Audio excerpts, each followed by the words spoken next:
Avant de recevoir Fabrice Alexandre, notre invité de 8h30, nous, donc ancien organisateur de Run Sauvage à Saran, nous allons écouter donc, le reportage justement en immersion à l'intérieur de ces Run Sauvages, ces courses illégales qui se déroulent sur l'année 2020 à Saran, à hauteur du centre commercial Cap Saran. Donc, nous, Radio Campus s'y est rendu vendredi soir, vu que ces courses ont lieu en fait tous les vendredis soirs depuis près de 20 ans. Donc voilà, on vous propose d'écouter ce reportage et on fera réagir notre invité Fabrice Alexandre à la suite de ce sujet. On se retrouve juste après dans On n'est pas du matin. Bonjour à tous et à ceux qui nous rejoignent. Il est 8h42, vous êtes toujours dans On n'est pas du matin sur Radio Campus 88.3.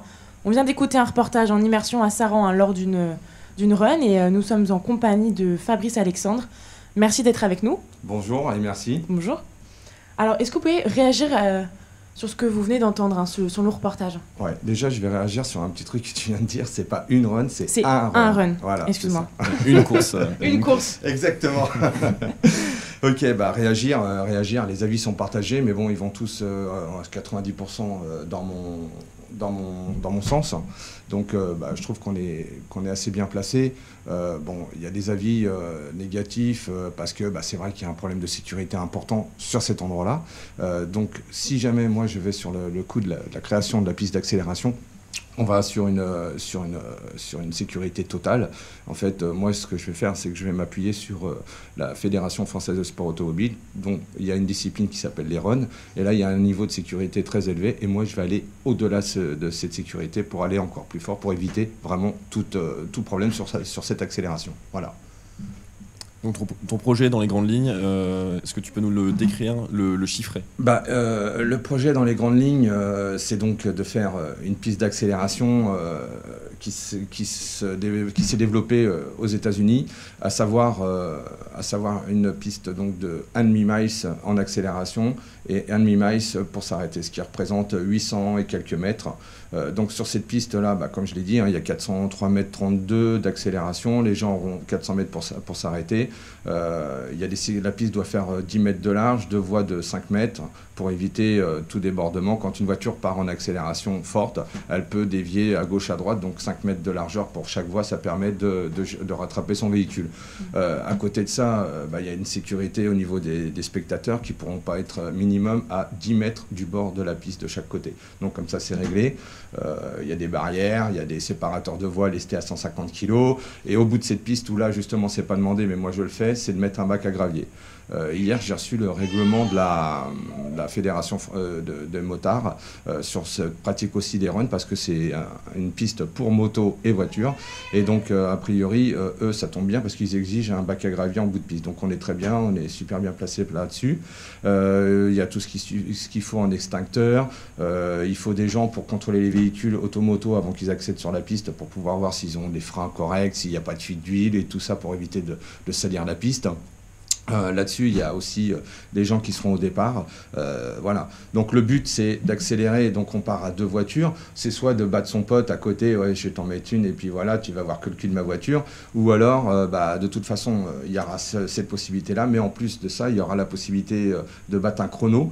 On verra donc au bout de ces 400 mètres la vitesse obtenue et le temps écoulé pour la faire. Donc voilà. Et puis il y aura, je dirais, un panneau d'affichage qui permettra de voir peut-être les 50 runners les plus rapides. Et le but du jeu, comme pour tout, ça sera de battre le chrono et de battre le premier, quoi. Voilà. D'accord. Moi, je voulais te demander justement ce projet de piste. Cette piste, si un jour elle voit le jour, est-ce que pour toi c'est la seule solution pour mettre fin à ces runs sauvages, à ces courses illégales? Alors, il faut savoir que cette pratique n'est pas juste attribuée à Orléans, mais elle est attribuée à toutes les grandes villes de France et les villes aussi un peu moins grandes. En marge de chaque agglo, il y a forcément des gens qui se rassemblent à la base pour une passion de l'automobile, la mécanique, automoto. Et là-dessus, il y a toujours des gens, voilà. C'est le concours de celui qui a la plus grosse, vulgairement, et puis qui veut jouer à savoir si vraiment il a la plus grosse, quoi, en tout cas la voiture.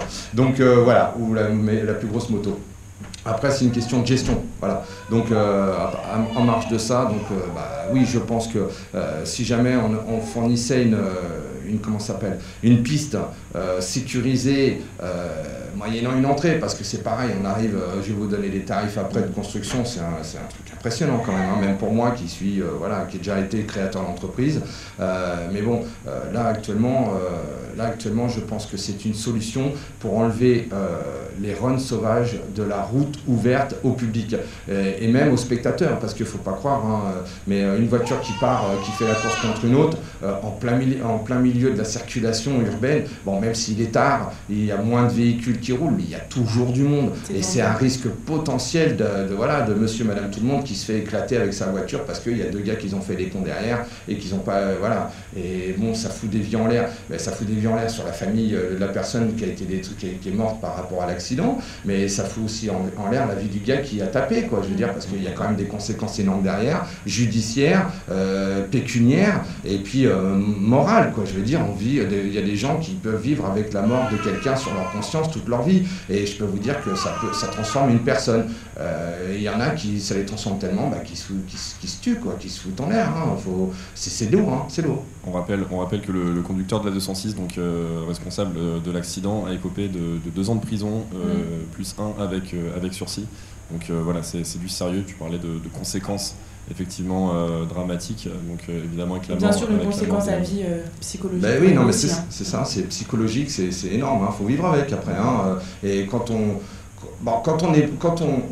cartonne et qu'on met une vie, on met fin à une vie et que c'est un accident, ça reste dans le conscient, ça reste un accident. Mais quand on fait le kéké, entre guillemets, quand on fait l'imbécile sur la route, pour être plus clair, et que on cartonne quelqu'un, là c'est plus pareil, quoi, c'est plus la même approche du problème, quoi. On l'a entendu dans le reportage, finalement tout le monde te connaît pratiquement parmi les spectateurs et les runners. Tu as une grande influence quand même sur on va dire, cette communauté de spectateurs et de runners. Justement, est-ce que tu essayes de profiter de cette notoriété, de cette influence pour faire passer justement cette idée de piste et pourquoi pas créer une association, un comité de soutien, on va dire peut-être? Est-ce que ton projet, tu le portes seul ou tu as une équipe avec toi, des gens qui te soutiennent et qui font le processus avec toi? Alors déjà, on va remettre les choses dans leur contexte parce que ça, c'est une parenthèse que je veux vraiment dire pour tous les auditeurs et aussi pour les forces, les forces politiques et surtout judiciaires qui peuvent écouter cette émission. Je suis monsieur Alexandre Fabrice et je n'organise à ce jour absolument rien. Voilà, ça c'est clair et net. Je ne suis responsable de rien, je ne fais rien, je m'occupe de rien. La seule chose pourquoi je viens de temps en temps et très rarement sur cet endroit, c'est pour rencontrer des gens, pour pouvoir leur soumettre ce projet, pour aller plus loin. Point. Moi je suis un simple badaud, je viens juste voir. Donc, les gens me connaissent, oui, pourquoi? Parce qu'en 97, il y a la mode du tuning qui est sortie, voilà. Et moi, j'ai ouvert un magasin, tout simplement. Je me suis mis à mon compte, donc la création d'entreprise, où j'ai fait des rassemblements le vendredi soir fixes. À partir de là, les gens venaient avec leur voiture tuning, les posaient sur le parking, et à partir de là, ça restait voilà, bon enfant. Là-dessus, il y a des gens qui sont arrivés, comme voilà, le concours de qui est la plus grosse, encore une fois, et puis ils sont mis à faire des runs à côté. On était sur la 20, la police nationale nous a demandé de rentrer à l'intérieur de la zone de Carrefour pour éviter les débordements sur la nationale 20, ce qu'on a fait, voilà. Moi j'ai ouvert à côté de ça une partie association, donc loi 1901, toujours actuelle, qui fonctionne aujourd'hui. Là-dessus, ça continuait encore à faire des accélérations, mais dans la zone. Vu la dangerosité des gens qui se rapprochaient sur les bords de la piste, enfin entre guillemets de la route d'accès, la police nous m'a demandé encore une fois de gérer là, ces choses-là. Donc j'ai eu l'accord de la police de gérer entre guillemets les runs. Ce que j'ai fait avec une équipe de bénévoles au sein de l'association. On est arrivé dans les plus forts dans les plus forts jours, et voire le dernier, à 3000 personnes, 700 voitures. C'est énorme. Ouais, c'est énorme. Et on avait fait venir une ambulance en cas de premier secours. Et on avait demandé aux gens, voilà, c'était sauvage, c'était juste pour payer l'ambulance, il n'y avait rien à payer derrière. On leur avait demandé pour chaque visiteurs, entre guillemets spectateurs, 50 centimes, et pour chaque runner, 1 euro. Pour la soirée, hein, c'était pas 1 euro pour chaque run, non. Donc on avait un arbre de Noël, c'est-à-dire le feu à plusieurs couleurs pour faire partir les voitures. Donc voilà, on était arrivés, les gens, quand ils arrivaient, combien, 50 centimes, on est 5, vas-y tiens, là, 5 € et puis c'est tout. Les gens étaient vraiment au-dessus de ça, ils n'en avaient rien à faire, la seule chose qu'ils voulaient, c'était voir des voitures, voir de la mécanique, des motos, être dans un endroit sécurisé avec des choses bien. Donc voilà, on a eu sur cet endroit-là, quand ça a fonctionné, on a eu des cascadeurs qui sont venus d'eux-mêmes et qui nous ont fait des shows, mais voilà, gratuitement, quoi. Ils sont venus parce que ça leur faisait plaisir de partager leur profession ou leur passion avec d'autres gens. On a eu vraiment des choses incroyables. Et alors qu'est-ce qui s'est passé par la suite? À partir de quel moment, de quelle année d'ailleurs, ça ne s'est plus passé ça, de manière, on va dire, encadré? Alors, ça s'est arrêté en 2004, tout simplement parce qu'il y avait trop de monde. On faisait 21h, 1h du matin, 1h30. À 2h du matin, on avait encore 1 kilomètre de queue de gens qui venaient, quoi. Le truc, c'est que c'était énorme. On venait de Paris, de sa banlieue, on venait de Tours, on venait de Blois, on venait du 18, du 28, du 41, enfin voilà, quoi. Tous les départements autour venaient. Et on a même des gens de la Normandie qui sont venus parce qu'ils ont entendu parler que c'était bien, quoi. Donc là-dessus, la police m'a demandé, parce que tous les lundis matins, j'avais rendez-vous avec le commandant Dizan, qui était le commandant de police à l'époque, pour lui faire un rapport de comment que ça s'était passé. Et de lui, il me faisait des rapports sur... il y avait ça qui n'allait pas, il y avait encore quelques gens sur l'A20, mais bon, le problème, c'est qu'on ne peut pas gérer les runs et l'A20, quoi, tout le temps. Et puis, on avait aussi des renseignements généraux qui voulaient avoir le même rapport. Alors, donc, tous les lundis, je me tapais le commandant, entre guillemets tapé, hein, voilà, et les renseignements généraux. Donc voilà, pour faire des rapports, et puis c'est tout. Bon, là-dessus, il n'y avait rien de bien méchant, hein, j'étais pas là pour faire de la délation, voilà, je disais, il y avait tant de personnes qui sont venues, ça s'est bien passé pour moi, voilà, point barre, et puis c'était tout. Mais bon, bref, en 2004, donc la police m'a demandé d'arrêter. France 3 est venu sur l'occasion et on me voit très bien à la télévision dire bon bah les runs ça suffit, voilà, il y a la vidéo qui est disponible sur la page Facebook de reste, et donc voilà, tout le monde a pu le voir et le constater, sauf que comme d'habitude le vendredi suivant, bah, qu'est-ce qui se passe? Il y a toujours des gens qui veulent pas écouter, voilà, et il y a eu le rassemblement et pourtant tout ça a bien été diffusé. Là-dessus, il y en a qui ont fait des courses encore et encore et encore sans la sécurité, donc pendant 1 mois et demi les gens ont continué à faire. Les rapports de police disent très bien que moi, personnellement, je n'étais plus là. Du reste, j'étais au travail, donc je ne pouvais pas venir, vu que j'étais rondier en sécurité. Là-dessus, il y a donc 8 runners qui se sont fait attraper au bout d'1 mois et demi parce qu'ils ont foutu des radars sur cette accélération. Ils ont chopé 8 gars. Les 8 gars se sont fait attraper, ils ont été au commissariat de police, ils ont été entendus, leur voiture a été saisie, d'accord, certaines pendant 1 an. Voilà, ils sont passés, et moi, quelques jours après, j'ai été convoqué aussi, donc on m'a entendu sur cette histoire. Bah, j'ai dit que je n'étais pas là, ce qui a été vrai, ce qui a été prouvé par les rapports de police pendant 1 mois et demi derrière. Mais malheureusement, malgré tout, je me suis retrouvé le clou qui sortait de la planche, le contact entre la justice et ces gens-là. Quand je dis ces gens-là, c'est les runners. Et qu'est-ce que la justice, elle a fait? Bah, comme elle le fait pour les sentences, avec son marteau, elle tape sur la table, sauf qu'elle a tapé sur le clou c'était moi, et moi, j'ai mangé pour ces gens. Alors, d'après ce qui m'est revenu, c'est que ces gens ont été tous mis dans une pièce, et l'officier de police leur a dit, ouais, vous savez pourquoi que Design Alexandre, il n'était pas là? Bah non, c'est pas, bah, parce qu'il savait très bien qu'on allait venir. Effectivement, oui, je savais qu'ils allaient venir, mais ça, ils me l'ont dit 1 mois et demi. Ils m'ont pas dit quand, ni où, ni voilà. Moi, j'ai informé tout le monde que la police allait faire des actions, quoi, qu'il fallait rester sage. Voilà. Donc, les gens n'ont pas fait. Et ces gens-là qui se sont fait attraper, bah, il y en a 4 qui ont été dire oui, c'est Monsieur Alexandre qui organisait les courses, c'est Design Alexandre, et voilà. Donc, moi, je suis passé au tribunal. J'ai eu 4 mois de prison, voilà, dont 2 fermes. Voilà, donc le premier jugement, j'ai eu juste une petite amende, voilà, c'est resté succinct, enfin voilà, très léger, il n'y a pas eu de souci. La deuxième fois, c'est retrait de permis, c'est une amende de 800 €, c'est donc les 2 mois fermes et les 2 mois avec sursis. Voilà, alors que moi, je me suis retrouvé en fait complice de ces gens-là, tout ça parce que ces gens-là eux-mêmes n'ont pas assumé leurs responsabilités. Et ils ont voulu essayer de sauver leur peau, ce qui n'a pas sauvé. Eux, par contre, en contrepartie, ils ont eu que du sursis. Voilà, et c'est même mêmes gens-là ont été jusqu'à dire que, voilà, que moi je balançais, alors que c'était archi faux. Moi j'ai rien eu besoin de balancer. Ils se sont fait serrer avec le radar et les plaques d'immatriculation. Il n'y a rien à balancer. Hein, voilà. Ouais. Donc on comprend que bon, l'appareil judiciaire s'est mis en marche. On a l'impression que justement il se remet sévèrement en marche. Vendredi dernier, voilà, on y était, on était témoins. Grosse descente quand même de police à Saran. Ouais.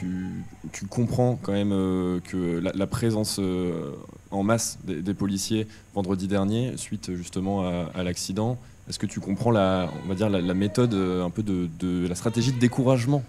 Une stratégie de découragement qui ne fonctionnera jamais.